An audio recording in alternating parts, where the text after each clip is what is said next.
பழனி முருகன் திருக்கோவில் அருகே சுமார் 8 கிலோமீட்டர் தொலைவில் அமைந்துள்ள ஒரு சிறிய கிராமம்தான் கனக்கன்பட்டி.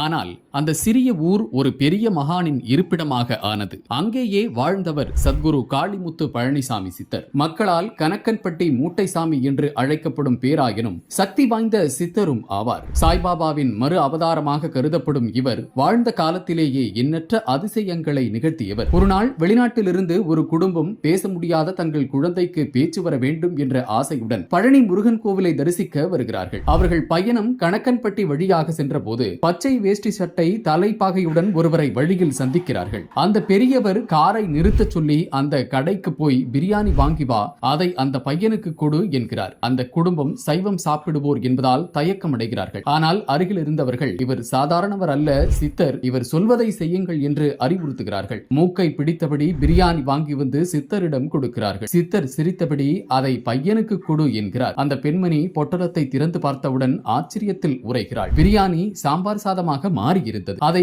குழந்தைக்கு கொடுத்ததும் சில நிமிடங்களில் ஒரு வண்டி எதிரே வரும்போது அந்த சிறுவன் திடீரென அம்மா வண்டி என்று கத்துகிறான். அந்த குடும்பம் அதிர்ச்சி அடைந்தது. முன்பு பேச முடியாத அந்த பையன் சித்தரின் அருளால் பேச்சு பெற்றான். அந்த தாய் ஆனந்த கண்ணீர் வடித்து சித்தர் இருந்த திசை நோக்கி வணங்கினாள். இவ்வாறாக பலரின் கர்ம வினைகளை தீர்த்து வாழ்க்கையில் ஒளி கொடுத்தவர் நம் கனக்கன்பட்டி மூட்டை சாமி சித்தர். இவரிடம் யார் சென்றாலும் புதிர் போல சில வார்த்தைகளை பேசுவார். அந்த கல்லை எடுத்து இங்கே போடு, அங்க கூடு கட்டு என்று. ஆனால் அந்த வார்த்தைகளில் ஆழ்ந்த அர்த்தம் இருக்கும். ஒருமுறை ஒருவர் நிலம் வாங்க சித்தரிடம் உத்தரவு கேட்டார். சித்தர் கிழக்கு போய் வடக்கு போ என்று கூறினார். அந்த மனிதர் பார்த்திருந்த 2 நிலங்களில் ஒன்று வடக்கில் இருந்தது, மேலும் அது கிழக்கை நோக்கி இருந்தது. அந்த நிலத்தையே வாங்கிய அவர் பின்னர் பெரும் வளர்ச்சி அடைந்தார். இவ்வாறு மக்களின் வாழ்வை மாற்றியவர் மூட்டை சாமி சித்தர். இவரின் ஜீவ சமாதி பழனி பேருந்து நிலையத்திலிருந்து சுமார் 8 கிலோமீட்டர் தொலைவில் உள்ளது. பஸ் வசதியும் கிடைக்கும். அங்கு சென்றால் ஒரு அமைதி, ஒரு அதிர்வலை நிச்சயம் உணரலாம். ஓம் சத்குரு கனக்கன்பட்டி மூட்டை சாமிகளே போற்றி.